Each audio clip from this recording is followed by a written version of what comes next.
Hi, everybody. Welcome to Third Coast Thursday.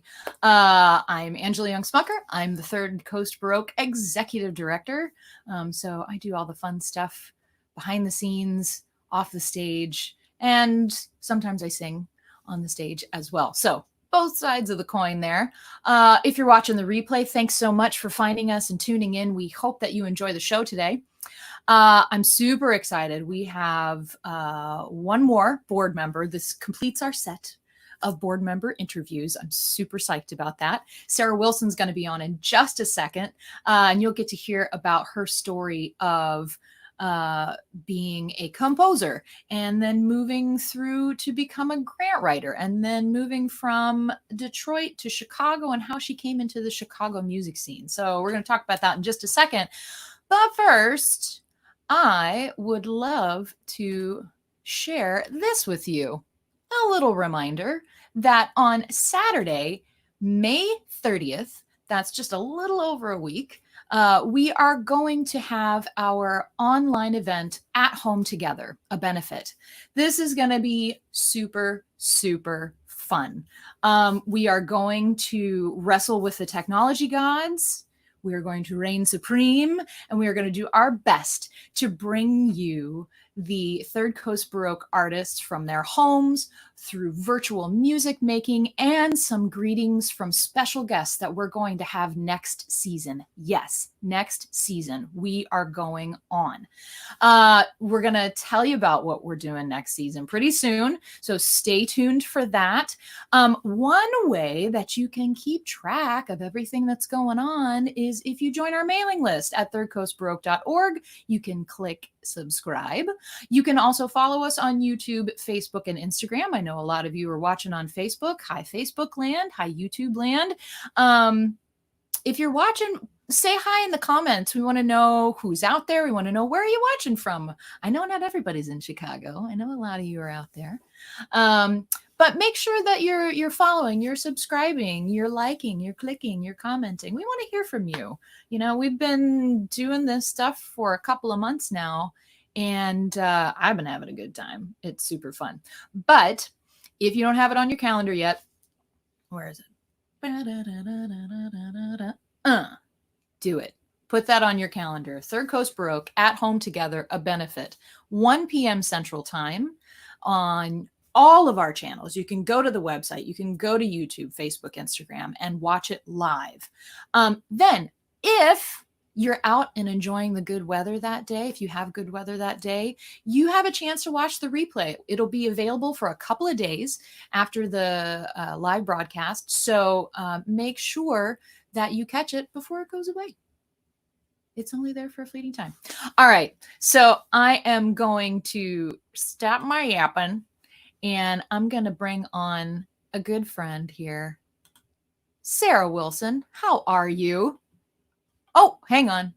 There we go. Now we can hear you. How are you, my friend? Hey, Angie, I am good. Yay! I am excited about our online event coming up. So yes. Hope that some of my friends and family can tune in. Awesome. Awesome. I do too. I hope we get a lot of people tuning in. Speaking of tuning in, there he is. Hi, John.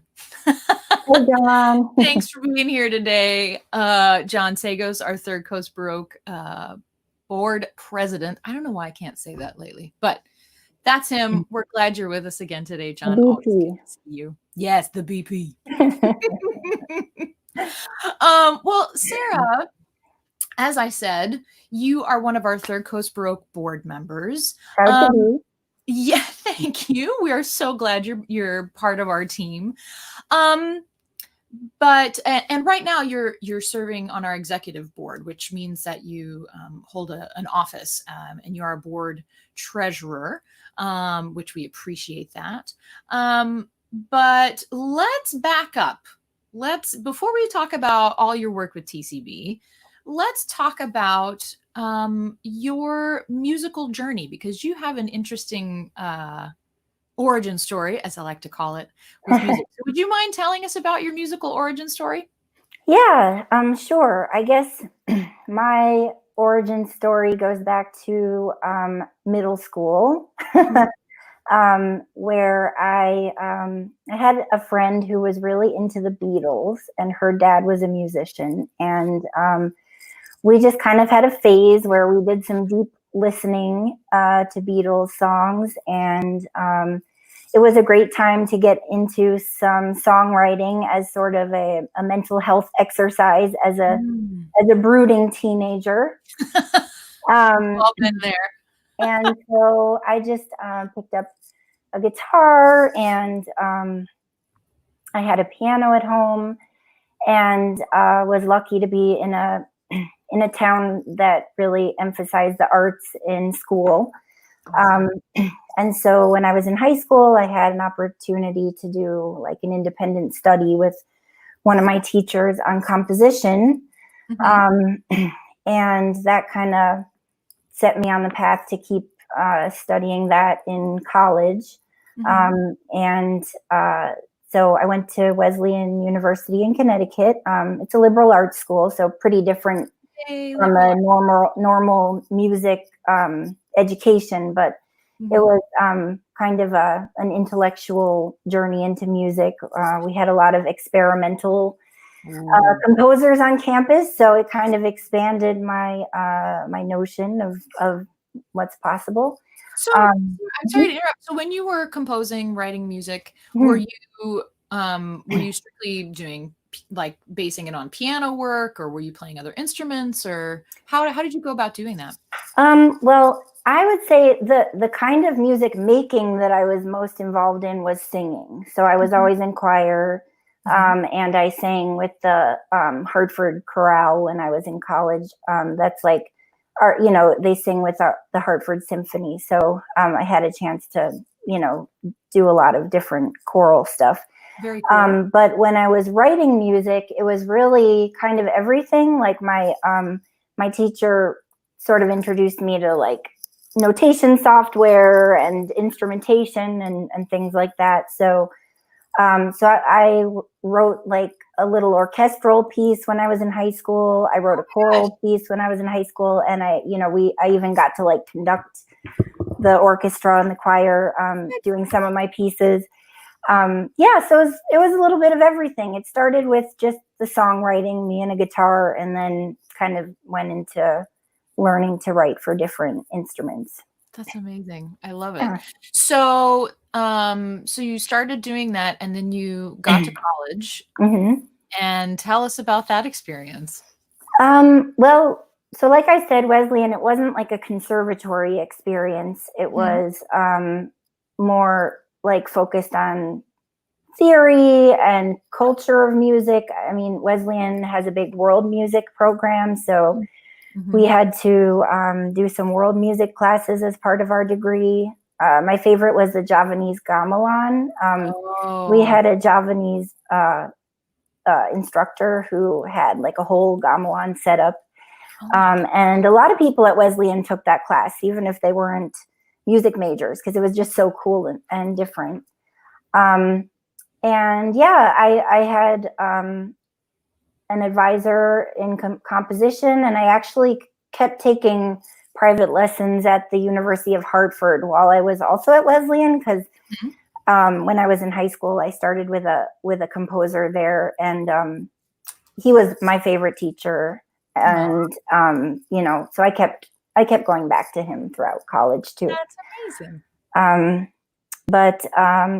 then after I graduated, I went to Italy for a little while, and I had the chance to work with a clarinetist whose name is Guido Arbonelli.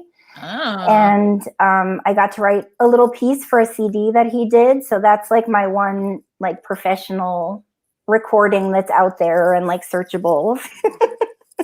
Okay, we're gonna need a short 5-minute piece, but doesn't matter. I'm proud of it. Something you created. Oh my gosh! All right, we need to find that.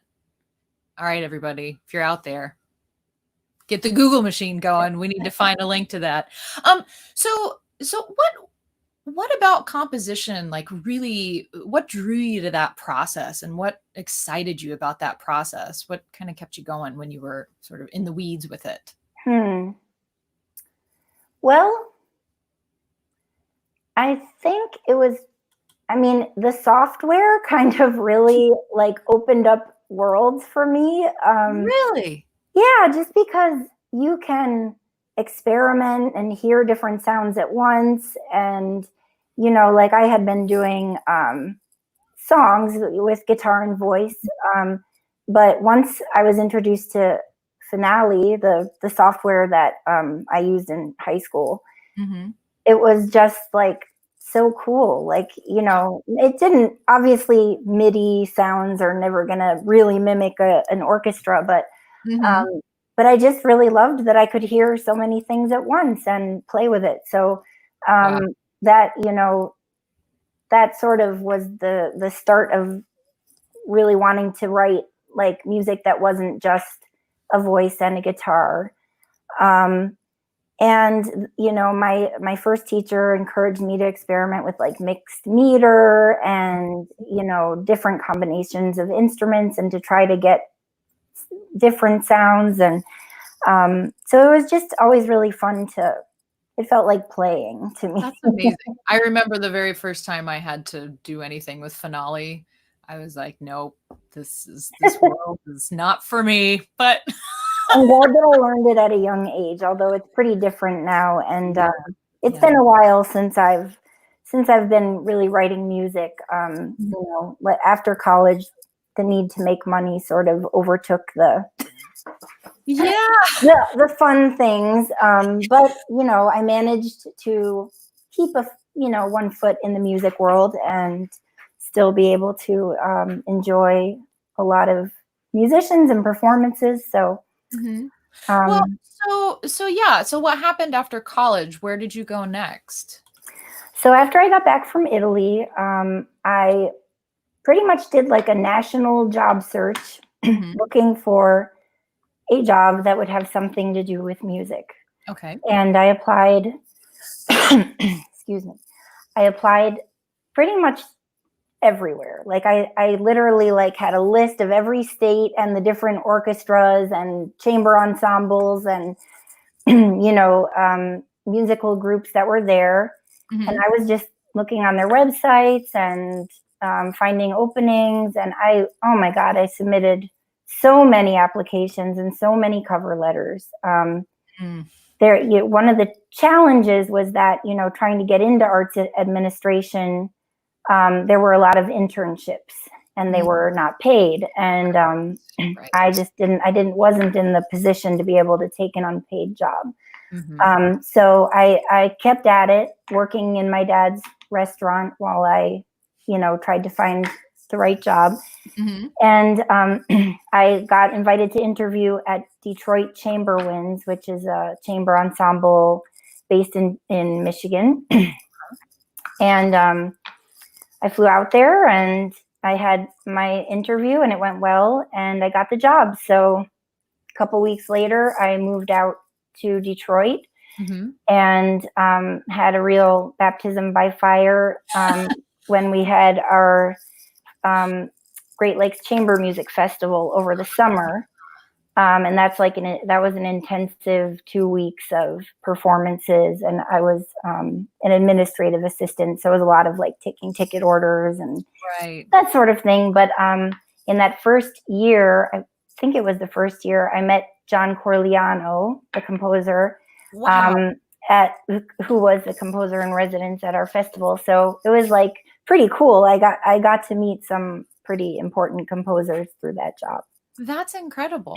So, I want to take a break just for 1 second because we've got some folks saying hi to you. Oh, Threven Threven 373 on YouTube, and oh, also Elizabeth Wilson. I feel like hi, you Libby. know That's my mother-in-law. her. Awesome, awesome. I love it. Thank you all for joining in today. That's super cool. Okay, so you're working in Detroit. You're now in the administrative sort of behind the scenes kind of work Mhm. in music. Um, how did that lead to grant writing? So it was the work environment there was very, very much like you kind of could do what you were good at, which was great. Our boss there really tried to utilize each staff member's talents. Mm-hmm. And, I've always liked writing. I've always been good at writing. And he kind of noticed that, early on when I was there. And Detroit Chamber Winds actually at the time was pioneering a really interesting model where they were outsourcing staff services to other small arts organizations. Oh. So we had not just our ensemble that we were marketing and fundraising for, but we also had these like 5 or 6 partner organizations. Some were music, some were dance, mm-hmm. and they all needed these services. So there were a lot of grants to be written, and my boss was definitely more of a face-to-face type guy and would really love to not have to write grant proposals. Mm-hmm. And so he asked if I was interested, and I said that I was. And we just had a few little like lunch sessions where he had me like do some kind of exercises and write like sort of the standard sections that are in a proposal. Mm-hmm. And I've kind of had a knack for it, and he was more than happy to move that work on to me. I'm sure. And so by the time I left, I was there for about 4.5 years. And by the time I left, I was managing all of the grant proposals for all 6 of these organizations. Wow. So it kind of set me up well to do the next thing, which was start my own grant writing business. That's amazing. Well, so just for people who may not understand the whole grant idea, which is most people, don't worry. Okay. You and I have gotten so deep into this world, as nonprofit administrators and leaders. So nonprofit organizations do a lot of applying for financial grants, whether that's from a foundation or a government organization or institution. And that it's sort of like a scholarship for nonprofits. It's money that is gifted to from an institution or an organization that's gifted to a nonprofit to support their programs, to support their overhead, their general operations, to support the staff and the behind the scenes mechanism that helps make the organization go, helps fund education programs through the nonprofit. Mm-hmm. So grants are a pretty important part of being a nonprofit organization. Mm-hmm. However, they're not the only they're not the only thing financially supporting a nonprofit. We know that. And I think in general, and you can correct me if I'm wrong, Sarah, but I think in general, like grants, grant money is usually like around 15% or less. A lot of arts. For arts organizations, definitely. The other hat that I wear is that I write for 2 racial justice organizations. And the one that's here in Chicago is the Workers Center for Racial Justice. Mm-hmm. And being an organization that serves a disadvantaged community, there's a lot more funding available when it comes to foundations. Mm-hmm. And when it comes to the arts, given, some of the economic challenges and health challenges that are happening in the country, mm-hmm. Funding for arts organizations through foundations and grants, it's kind of dwindled a little bit in the last few years. We've been very fortunate here in Chicago to have a number of foundations that continue to prioritize the arts. Also recognizing that the arts are job creators, mm-hmm. They are drivers of the economy. Mm-hmm. So, it's not just art in a box, it's part of life. Yeah. But just because foundation funding can sort of depend on whoever's leading the foundation at the time and what their priorities are. In the fundraising world, we always like to say that the more we can get individuals donating, and even small amounts, like hundreds of small donations, is always more sustainable than one large donation. So grants are really an important sort of foundation. They provide some security year to year, but also, especially in the arts, we really do rely on individuals who understand that ticket costs. I mean, ticket revenue. Ticket revenue doesn't cover the whole cost of putting on production, especially when we want to keep the ticket prices affordable. Exactly. I mean, we're not, a Beyonce concert where we're charging $75, $100, $150 for one ticket. No. Maybe one day. No, we want everybody to be able to hear our performance. Right. And the other thing, those kinds of concerts, those sort of arena concerts, those are usually for a person. You're not going to see one of those see that kind of performer every single month, maybe. Right. And we're hoping over time that we continue to expand our season, and so we can keep that contact in performance with people more and more often. But I digress. I want to take just another quick break because we have a couple of other hellos for you. Fatima. Fatima. Yeah. Fatima has been to one of our shows before. Oh, yes. You met her. Yes. Hi, Fatima. And another family member saying hello. Oh, that's my niece and nephew, Brooke and Tyler, Brooke and TJ. Hi, guys. Oh, my gosh. Yay. And with my sister-in-law. Hi, Abby. I love it. The whole family's here. It's fair. I love it. So, okay. So you started to write grants and you just sort of dove right into the deep end in terms of that work. I'm gonna get into the weeds a little bit on this because so we're gonna nerd out for just a second, folks. So bear with us. Let's geek out on fundraising. But before we do, I think somebody special needs to say hello. Oh, hi, honey. My husband. It's always good when the spouse is saying hello. Every spouse is required to watch. I'm just telling you. Definitely. So my husband has a lot of catching up to do. Anyway. So in terms of what does it take to write a grant proposal? I mean, it's usually a big investment of time to put into it's a lot of writing. So what does that look like in general?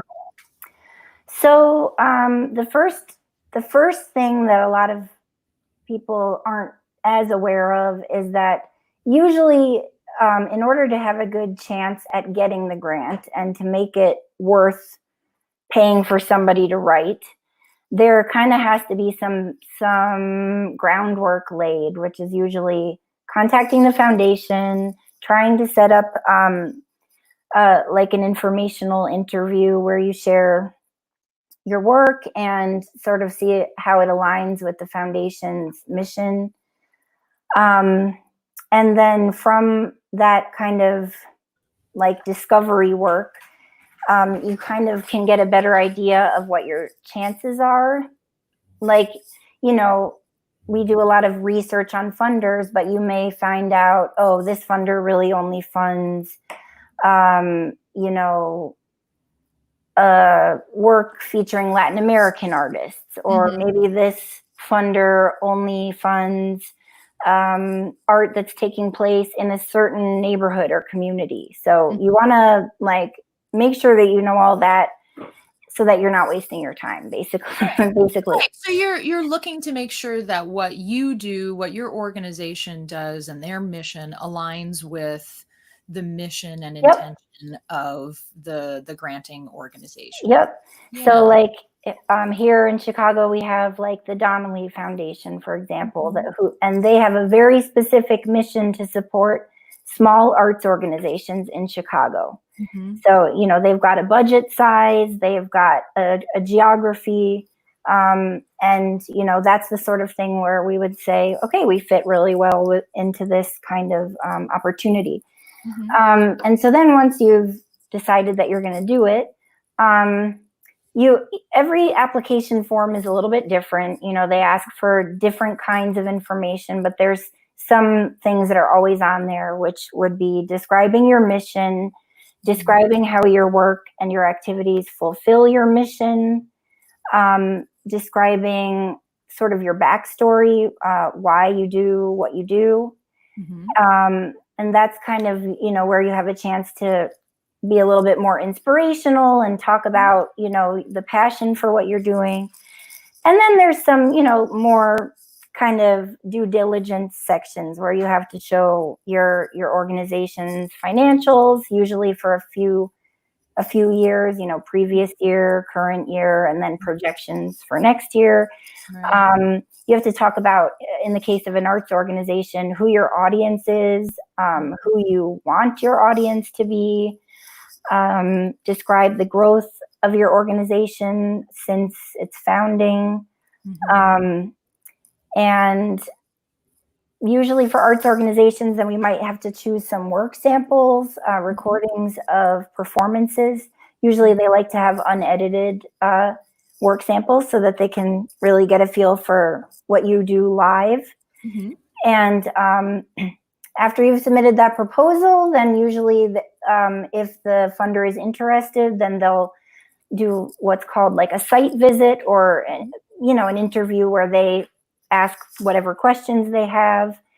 And if you get a site visit, you're usually your chances are getting pretty good that you're going to secure the funds.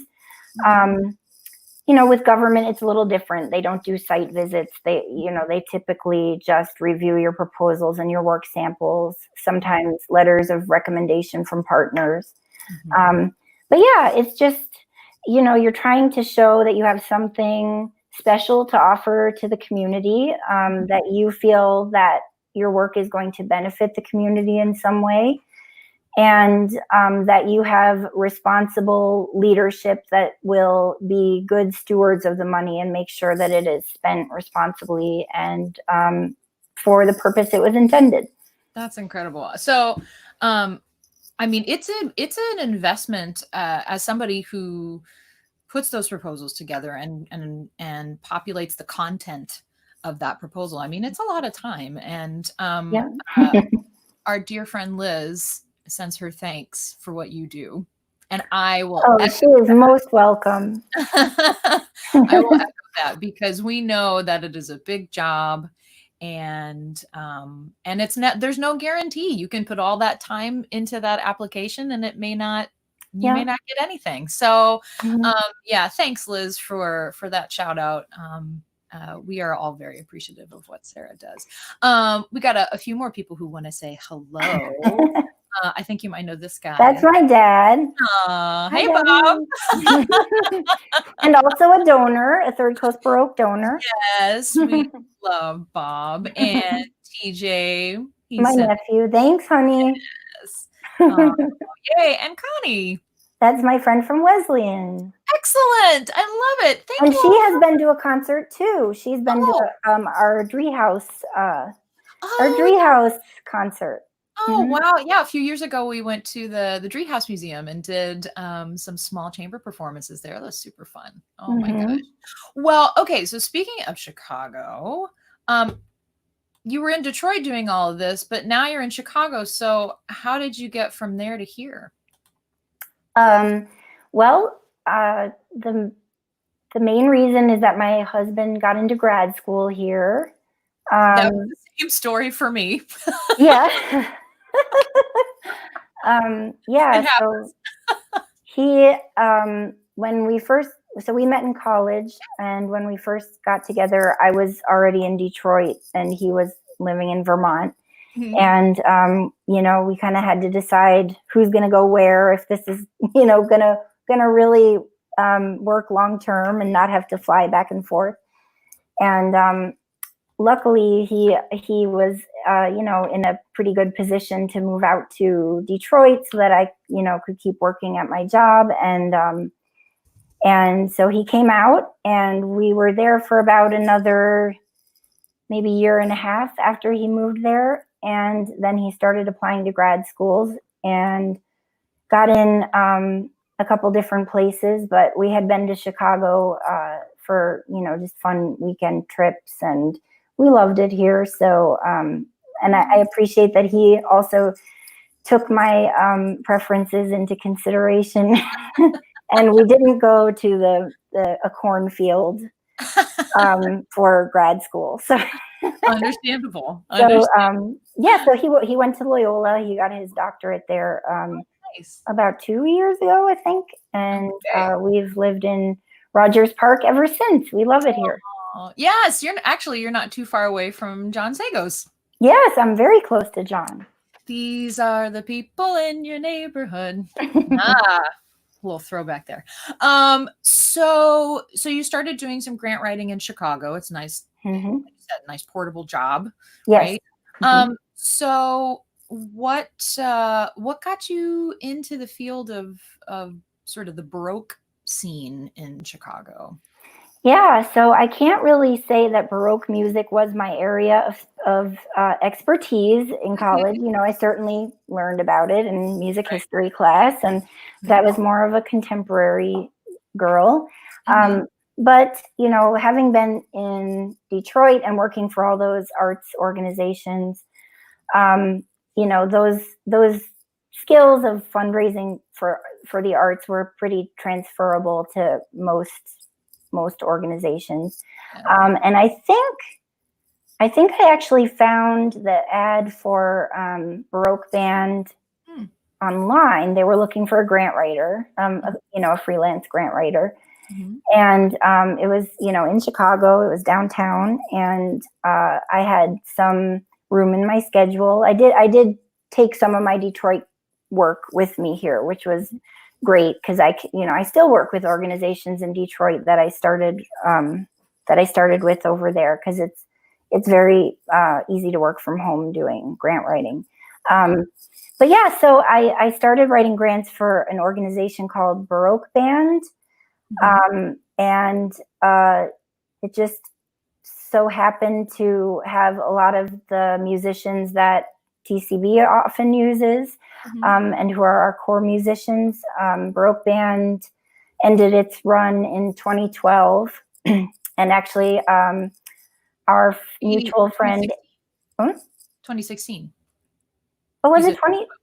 Yes, because this leads into how we met. Oh, yes. You're right, of course, because I was there from 2011 to 2016. There yes, okay, you're right. No, that's it wasn't that long ago. That's totally fine. Yes, they ended their run in 2016, and you and I met at Baroque Band's very last concert. Yes. Through Anna Steinhoff, who's our wonderful gamba player, cello player. Yes. Yeah, and so Baroque Band was coming to an end, but TCB was just starting, coming into existence. And I thought, well, I've been working with this Baroque ensemble for, I think it was four years. I worked with Baroque Band. So I had met all these people that loved Baroque music, and who were really sad that Baroque Band was not going to be doing concerts anymore. So I thought, well, if I'm going to volunteer for an organization, I could probably have a lot of impact here, because I have people that I can bring who are going to donate and who are going to attend concerts, most importantly. So it was a nice transition, and I felt good that I could tell these supporters about the new thing that was happening in Chicago's Baroque community, to kind of help them feel like, okay, well, we're still going to have some really great Baroque music.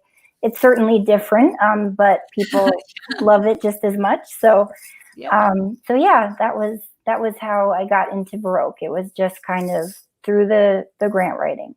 And then, so like as you mentioned, our mutual friend Anna Steinhoff, who we had on our Meet the Artist series. And if you haven't watched that episode, it's archived on our social media channels, so go and watch that.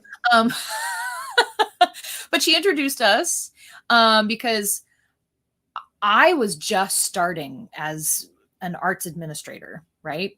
I didn't know my left hand from a grant proposal. And so this was all new to me. And I was like, I don't know what to do. And so we talked and I explained what the mission of the organization was. I mean, this was before we had done any public performance at all. I think it was literally days before our kickoff event, like our in-home concert where we first made music together with Ruben for folks. So I was very grateful to know that there was somebody interested in helping us financially support the organization so we could fulfill our mission and continue to grow. But after a while, you sort of transitioned from being our freelance grant writer to joining our board. Can you talk a little bit about that move for yourself, how that felt and what that was like? Well, first of all, I first saw TCB perform with Ruben in the Sarabanda program. Right. And I just loved it. I had never heard anything like it before. And this is having been to a lot of early music concerts through Baroque Band. It was just kind of surprising how different a sound Third Coast Baroque had.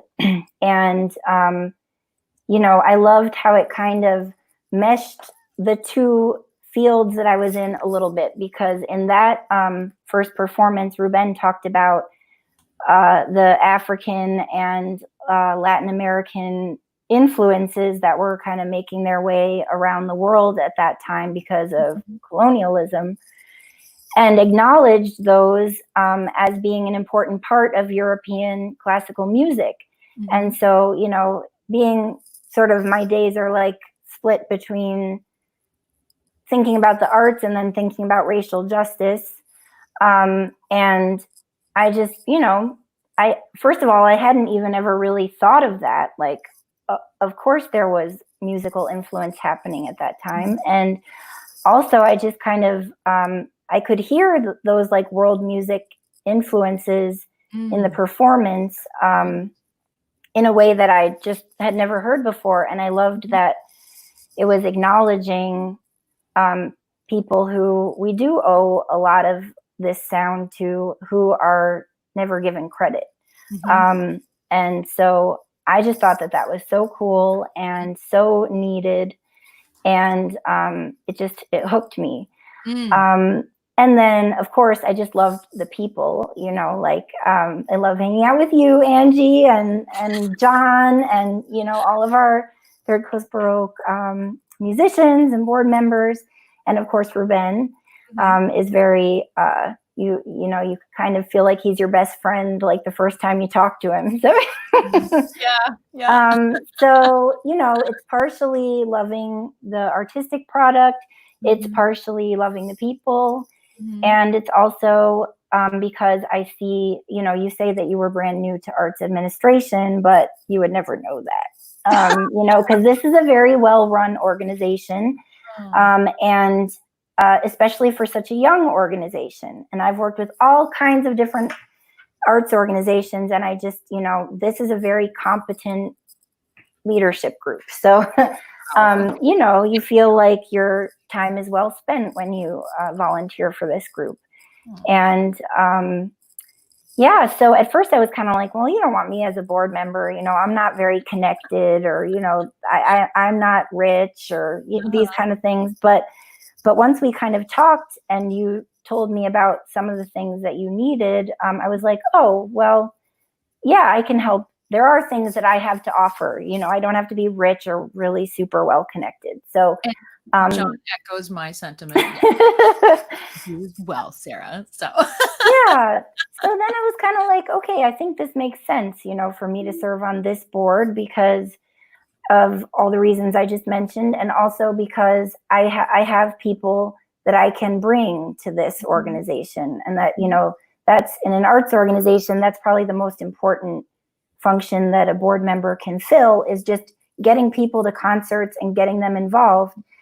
And I already had this group of people that I knew would be interested in this. So I just thought, this is a good fit. I love that. I love that. Well, I know I know John would agree with me when I say that you're incredibly generous with your time and with the skill. That's what I have to give. Yeah. Well, and that's really important. When I had one of our other board members on, Frank DiVincentis, which is also archived on all of our social media channels, you can see that. We talked about what are other ways that you can support a nonprofit organization, ways that you can support Third Coast Baroque. I mean, everybody at this time, this crazy time that we're in right now, is trying to figure out how do we make it through to the other side, and how do we keep going, right?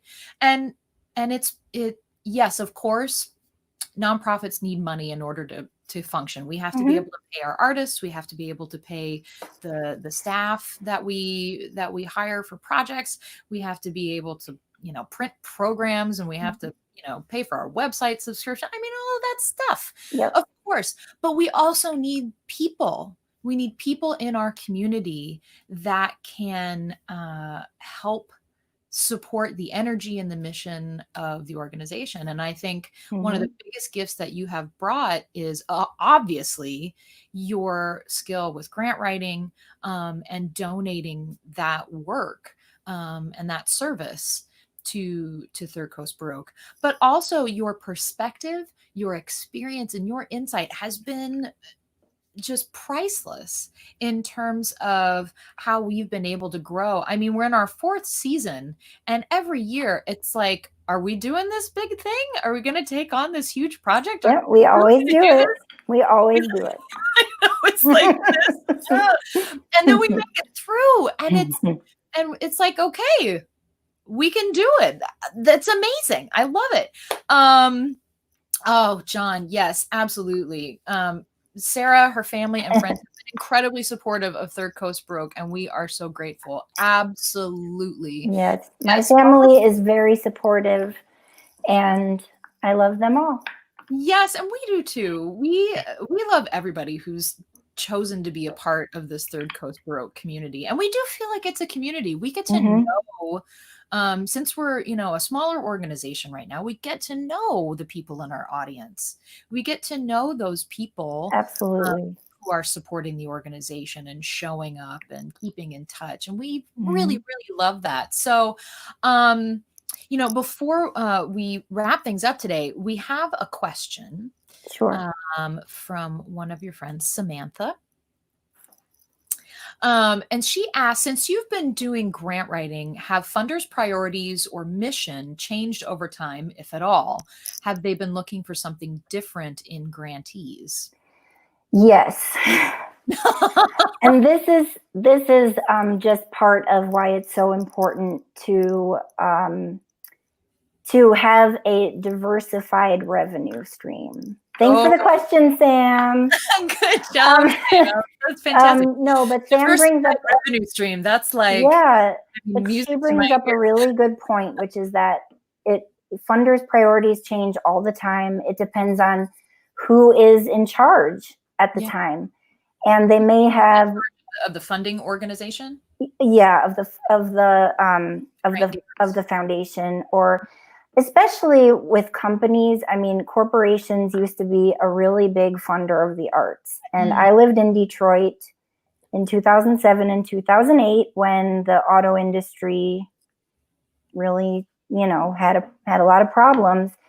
And just in that period of time, a huge revenue source for the arts went away, because now they were really focusing on whichever events could get them the most exposure. So that would be like huge stadium events, you know. So take a look. I mean, this is kind of an old reference, but take a look at, I guess, is the Metropolitan Opera radio broadcast. It used to be, wasn't it like the Texaco opera?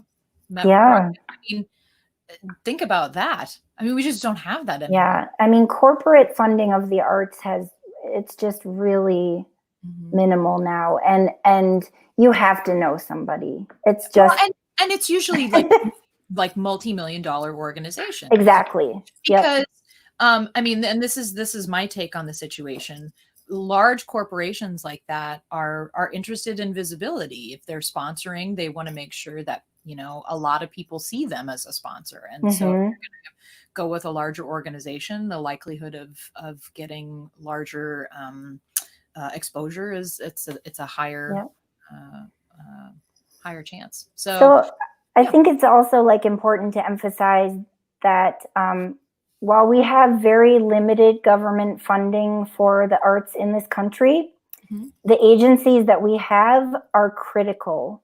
I mean, like the Illinois Arts Council in Michigan, you know, the Michigan Council for Arts and Cultural Affairs, in times of economic downturn, those organizations really fought for the arts. And it's not a ton of money, but it's something that most arts organizations can rely on. So, you know, we all just need to think of the arts as an important part of the economy. And that's what those agencies exist to do, is to build economic activity through the arts. Yeah. Well, and I mean, Illinois is an example of a state that specifically created a new fund for relief during the COVID-19 pandemic. And it's called Arts for Illinois. And if you would like to support that organization, you out there in viewerland, you can go to Arts for Illinois, search for that on Google, and you can make a donation to that fund. It's also supporting not only nonprofit arts organizations like us, but it's also supporting individual artists as best as it can. And I know they've been doing multiple rounds of granting relief funds to individuals and organizations. So we thank you, Arts for doing that. Absolutely. Thank you very much. Samantha, that's a really great question. Thank you so much. Thanks, Sam. Yeah, awesome. Okay. I want to, sorry, I just had a brain freeze for a second. Before we go, totally unrelated to Third Coast Baroque. I know that you have a cool hobby. This is something that I could not do because I love your mug. Yeah, it's my Third Coast Baroque mug. Okay. John, you're going to have to check our inventory, see how many we have left. I have to get some more out there. But so you have a really cool hobby. Can you tell us about this? Because I think it's just the neatest thing ever. Well, it is a great hobby. It's been a little stifled since the epidemic started, but I make jewelry. I've got on some earrings and a ring that I made. And it's like metal work and stone. Liz, you've already carving. Got work. Oh, sorry, the coffee mugs. Sorry. Yeah, and I actually started that through a Chicago Park District program. Oh my gosh. They have a couple of jewelry and lapidary studios across the city. A what-a-dairy studio? Lapidary, that's the stones, like where we shape and carve and cut stones. That is so cool. Oh my gosh. All right. Yeah. Liz is on the jewelry too. She's like, awesome. I think we're going to have an exclusive TCB limited edition line. I think we could get like pinky rings. Totally classy, right? Oh yeah, just totally. Goal. I can even make it say like TCB. I mean, you know, Elvis, he had his taking care of business motto. And yeah. If you go on our our Instagram or Facebook page and scroll through back to January, you'll see a beautiful meme of Elvis and his taking care of his TCP big old ring. Love it. I might have to make some of those when the studio opens back up, because so if you want to do this hobby, you either have to be rich or have access to a studio, because you need a ton of equipment. Like, torches and saws and, all kinds of stuff. So I'm very lucky to be able to do that at the Park District. And, looking forward to getting back to it when they reopen. Speaking of the Park District, I have to say a great big thanks to the Chicago Park District. We love them. We actually had our very first public concert at a Chicago Park District location. One of my favorite places in Chicago, on the west side in Garfield Park, the Garfield Park Conservatory. It's beautiful. Oh, that's not right, the conservatory, but just a beautiful, is it conservatory? I think it was a conservatory. Yeah. Yes. Right. It's a beautiful Garfield Park. Garfield Park. It's out and this next to this beautiful golf course. If you can go out during the day and just drive out there, oh, it's so fantastic. It's so fantastic. So yay. We'll have to get on the TCB jewelry train. You haven't had any any injuries from jewelry making? I mean, you're like working with fire. No, I burnt a hole in one shirt, but luckily I had another shirt on under it. Okay, good. And it just kind of looks like a cigarette hole. Oh, no. Well, I don't have the sweater anymore, but. Okay. Oh my gosh, I love it. All right, we're going to need to get some shots in action. So Chase, your assignment is, as soon as she starts making jewelry again, we need some action shots. Okay.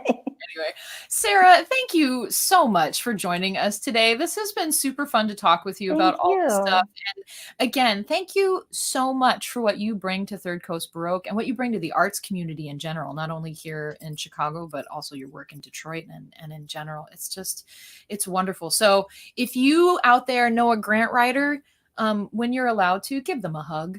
Yeah. Hard work. Grant writers could use a hug. John put a link to the Garfield Conservatory in not Garfield Park, Columbus Park Refectory. Okay, that's right. Sorry, Columbus Park Refectory. That's right, because it's got the ships in the back. Anyway, see, friends, it's pandemic brain. That's all I can say. But Sarah, thank you so much. We really appreciate you being here today. And it's been a pleasure. Yeah, and thank you for all of Sarah's friends and family who tuned in today to watch and say hello and ask really great questions. Thank you, guys. Yeah. Well, Sarah, I know we'll be seeing each other again and talking very soon. Absolutely. But I'm going to let you go for now. So you take care and have an Bye, awesome everybody. Hope to see you on the 30th. Yes, May 30th. Yes, excellent. Yes, and just a reminder, my friends, May 30th. We'll be online. It's going to be super fun. Thank you all for joining us today. Like I've said, if you missed any of our past episodes, first of all, there's a recap episode that we did just a couple days ago. You can see who all has been on our TCB Tuesday Meet the Artist series, and you can see who's been with us on our Third Coast Thursday series. It's been so fun. So we've talked to the entire board of directors of Third Coast Baroque. So we'll be reaching out to other people in our Third Coast Baroque community very soon and bringing them on. It's gonna be great. But until then, make sure you have it on your calendar. Saturday, May 30th, 1 p.m. Central Time. We will be all over the interwebs for you to tune in live or watch the rebroadcast for up to 2 days after we're done. So we're really looking forward to being with you then and seeing you all very soon. Until next time, take care, be well. Give yourself a hug. We know you can't go hug other people yet. So do that for yourself. And we'll see you next time, everybody.